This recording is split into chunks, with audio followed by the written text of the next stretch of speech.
In Exodus 20, it says, then God spoke these words, saying, these are the exact words that God had given Moses. These are the exact words that are in Deuteronomy 5. These are the exact words that he's referring to when he says, the Shema Israel, Adonai Eloheinu, Adonai Echad. It's not just a jingle. It's a word of truth for every single one of us to grab a hold of and to live our lives accordingly. You shall have no other gods before me. How many gods are there? God said, I am the only one. Is he the only one over your life, or are you still commanding your own life and your own destiny? This is a good word for us as believers. We need to stay in focus that God tells us who he is and what we should do. You can't see in my heart. You can't see inside me. You don't know what I'm thinking. You don't know if I'm loving you or I'm upset with you or whatever. You can see. But you can't see into my heart. But you can see my soul, Augustine. You can see who I am. You can see who I am by the very reflection of my being that spews out of me.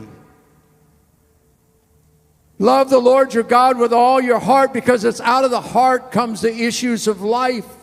Who you really are is from the heart. You just put on the prasad, you put on the face, you put on the makeup that comes from the heart. And we're to love God with all of our heart. And that love in our heart will cause us to love each other. And the reason that the world will know that you're my disciples is because you have a love for one another. And that love comes from God, and it also goes back to God. Love God with all your heart. These commandments. In Exodus 20 it says, do not bow down to them. And don't ever let anyone make you serve them.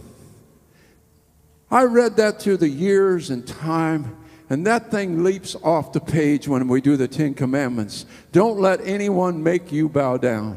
Daniel, Shadrach, Meshach, and Abednego, all of them, all throughout, Esther, many throughout, Abraham, Isaac, Jacob, all the disciples just would not bend and they would not bow.